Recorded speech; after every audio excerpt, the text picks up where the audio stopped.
আসসালামু আলাইকুম international news বাংলায় আপনাদের স্বাগতম। শুরুতে থাকছে শিরোনাম।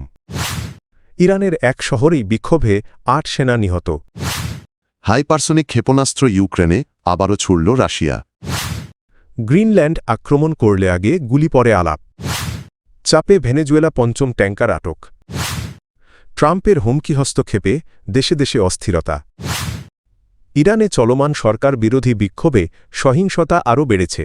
পশ্চিমাঞ্চলীয় শহর কেরমানশাহে বিক্ষোভ চলাকালে বিপ্লবী গার্ড বাহিনীর IRGC ৮ সদস্য নিহত হয়েছেন। বৃহস্পতিবার ৮ই জানুয়ারি এই ঘটনা ঘটে বলে জানিয়েছে ইরানের রাষ্ট্রীয় সংবাদ সংস্থা ফার্স। খবরটি আল জাজিরা ও আনাদোলু এজেন্সি প্রকাশ করেছে। গত ২৮শে ডিসেম্বর তেহরানের গ্র্যান্ড বাজার থেকে শুরু হওয়া বিক্ষোভ এখন দেশজুড়ে ছড়িয়ে পড়েছে। ইরানি মুদ্রার অবমূল্যায়ন ও তীব্র অর্থনৈতিক সংকট এই আন্দোলনের মূল কারণ।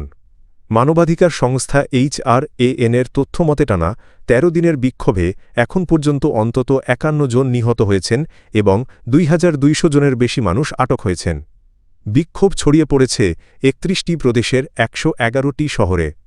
এতে শ্রমিক ধর্মঘট ও বিশ্ববিদ্যালয় কেন্দ্রিক আন্দোলনও যুক্ত হয়েছে। কড়া নিরাপত্তা ব্যবস্থার মধ্যেও পরিস্থিতি নিয়ন্ত্রণে আনতে হিমশিম খাচ্ছে ইরানি কর্তৃপক্ষ। আটলান্টিক মহাসাগরে ভেনেজুয়েলার সঙ্গে সংশ্লিষ্ট রুশ পতাকাবাহী একটি তেল ট্যাঙ্কার জব্দকে কেন্দ্র করে যুক্তরাষ্ট্র ও রাশিয়ার মধ্যে নতুন করে উত্তেজনা তৈরি হয়েছে। এর মধ্যে ইউক্রেনে বড় ধরনের সামরিক হামলা চালিয়েছে রাশিয়া। শুক্রবার রাতে ইউক্রেনের জ্বালানি অবকাঠামো ও ড্রোন উৎপাদন কেন্দ্রে হামলা চালায় রুশ বাহিনী। এ সময় মস্কো আবারও হাইপারসনিক অরেশনিক ক্ষেপণাস্ত্র ব্যবহার করেছে বলে দাবি করেছে ইউক্রেনীয় বিমান বাহিনী। ক্ষেপণাস্ত্রটির গতি ছিল ঘণ্টায় প্রায় ১৩,০০০ কিলোমিটার। রাশিয়ার প্রতিরক্ষা মন্ত্রণালয় বলছে প্রেসিডেন্ট ভ্লাদিমির পুতিনের বাসভবনে ড্রোন হামলার চেষ্টার প্রতিক্রিয়ায় এই হামলা চালানো হয়েছে। তবে কিয়েভ এই দাবি প্রত্যাখ্যান করেছে। পাল্টা হামলায় ইউক্রেন রাশিয়ার সীমান্তবর্তী বেলগোরদ অঞ্চলের গুরুত্বপূর্ণ অবকাঠামোতে আঘাত হানে। এতে অন্তত ৫.৫ লাখ মানুষ বিদ্যুৎহীন হয়ে পড়েছে বলে জানিয়েছে স্থানীয় কর্তৃপক্ষ।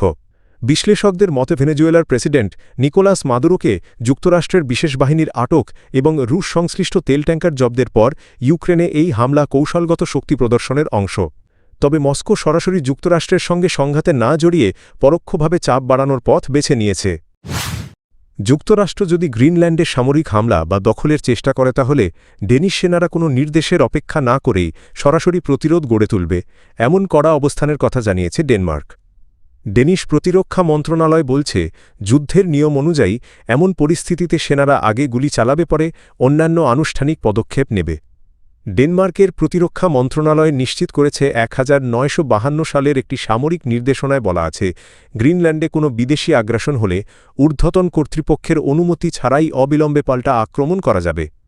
এই বক্তব্য এসেছে এমন সময়ক্ষণ মার্কিন প্রেসিডেন্ট ডোনাল্ড ট্রাম্প আবারও গ্রিনল্যান্ডকে যুক্তরাষ্ট্রের সঙ্গে যুক্ত করার ইচ্ছা প্রকাশ করেছেন।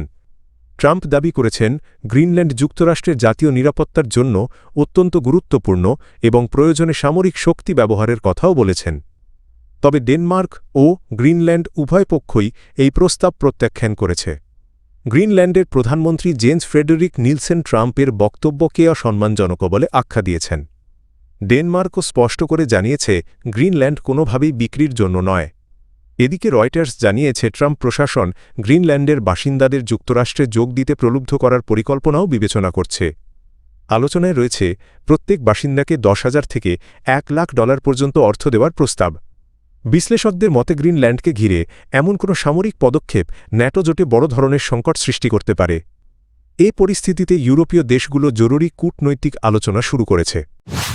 ভেনেজুয়েলার ওপর চাপ আরও বাড়িয়েছে যুক্তরাষ্ট্র। ক্যারিবীয় অঞ্চলে ভেনেজুয়েলার সঙ্গে সংশ্লিষ্ট আরেকটি তেল ট্যাঙ্কার আটক করেছে মার্কিন সামরিক বাহিনী। শুক্রবার এক বিবৃতিতে যুক্তরাষ্ট্রের সাউদার্ন কমান্ড জানায় ওলিনা নামের ট্যাঙ্কারটি কোনো বাধা ছাড়াই আটক করা হয়েছে। যদিও ট্যাঙ্কারটি আটকের নির্দিষ্ট কারণ জানানো হয়নি, তবে মার্কিন গণমাধ্যমের তথ্য অনুযায়ী রাশিয়ার তেল পরিবহনের সঙ্গে সম্পৃক্ততার অভিযোগে এটি আগেই নিষেধাজ্ঞার আওতায় ছিল। এর আগে যুক্তরাষ্ট্র রাশিয়ান পতাকাবাহী মেরিনেরা সহ আরও ২টি তেল ট্যাঙ্কার আটক করে। মার্কিন বিচার বিভাগ জানিয়েছে আটক জাহাজগুলোর ক্রুদের বিরুদ্ধে তদন্ত চলছে। এদিকে রাশিয়া এই পদক্ষেপকে আন্তর্জাতিক সামুদ্রিক আইনের গুরুতর লঙ্ঘন বলে আখ্যা দিয়ে ক্রুদের মুক্তির দাবি জানিয়েছে। এই ঘটনার আগে গত সপ্তাহে এক অভিযানে ভেনেজুয়েলার প্রেসিডেন্ট নিকোলাস মাদুরোকে আটক করে যুক্তরাষ্ট্র। বর্তমানে তার বিরুদ্ধে যুক্তরাষ্ট্রে মাদক পাচার ও অস্ত্র সংক্রান্ত মামলার বিচার চলছে। হোয়াইট হাউস জানিয়েছে নিষেধাজ্ঞার আওতাভুক্ত ভেনেজুয়েলার তেল অনির্দিষ্টকালের জন্য নিয়ন্ত্রণে রাখবে যুক্তরাষ্ট্র। ওয়াশিংটনের দাবিতে দেশটির অন্তর্বর্তী সরকারের ওপর চাপ বজায় থাকবে। এদিকে কংগ্রেসের অনুমোদন ছাড়া ভেনেজুয়েলার বিরুদ্ধে নতুন সামরিক পদক্ষেপ নেওয়া ঠেকাতে মার্কিন সিনেটে একটি প্রস্তাব পাশ হয়েছে। একই সঙ্গে প্রতিবেশী দেশ কলম্বিয়ার বিরুদ্ধে সামরিক হুমকি থেকেও সরে এসেছে ট্রাম্প প্রশাসন। মার্কিন প্রেসিডেন্ট হিসেবে দায়িত্ব নেওয়ার সময় শান্তি ও ঐক্যের প্রতিশ্রুতি দিলেও 1 বছরের মাথায় ডোনাল্ড ট্রাম্পের নীতিতে বিশ্বজুড়ে বাড়ছে অস্থিরতা। ক্ষমতার প্রথম বছরে তিনি অন্তত 11টি দেশে সামরিক অভিযানের হুমকি দিয়েছেন, 7টি দেশে বোমা হামলার নির্দেশ দিয়েছেন এবং 90টির বেশি দেশের ওপর কঠোর শুল্ক আরোপ করেছেন। পাশাপাশি অভিবাসন ঠেকাতে 38 দেশের নাগরিকদের ওপর পূর্ণ ও আংশিক ভ্রমণ নিষেধাজ্ঞা জারি করেছেন। সাম্প্রতিক সময়ে আন্তর্জাতিক আইন লঙ্ঘনের অভিযোগ আরও জোরালো হয়েছে। ভেনেজুয়েলায় সামরিক অভিযানের মাধ্যমে প্রেসিডেন্ট নিকোলাস মাদুরোকে আটক করা ইরান, গ্রিনল্যান্ড, কলম্বিয়া ও কিউবার বিরুদ্ধে হুমকি এবং চীন ও ভারতের পণ্যে সর্বোচ্চ 500% পর্যন্ত শুল্ক আরোপ, সব মিলিয়ে ট্রাম্প প্রশাসনের কঠোর অবস্থান বিশ্ব রাজনীতিতে নতুন উত্তেজনা তৈরি করেছে। আন্তর্জাতিক আইন মানার বিষয়ে ট্রাম্প প্রকাশ্যেই বলেছেন এসব সিদ্ধান্তে তাকে থামাতে পারে কেবল তার নিজস্ব নৈতিকতা ও বিবেক। এই মন্তব্য যুক্তরাষ্ট্রের দীর্ঘদিনের মিত্রদের মধ্যেও উদ্বেগ সৃষ্টি করেছে। গ্রিনল্যান্ড দখলের সম্ভাব্য হুমকিতে ডেনমার্ক সতর্ক করে জানিয়েছে কোনো সামরিক আগ্রাসন হলে সেনারা তাৎক্ষণিক প্রতিরোধ গড়ে তুলবে।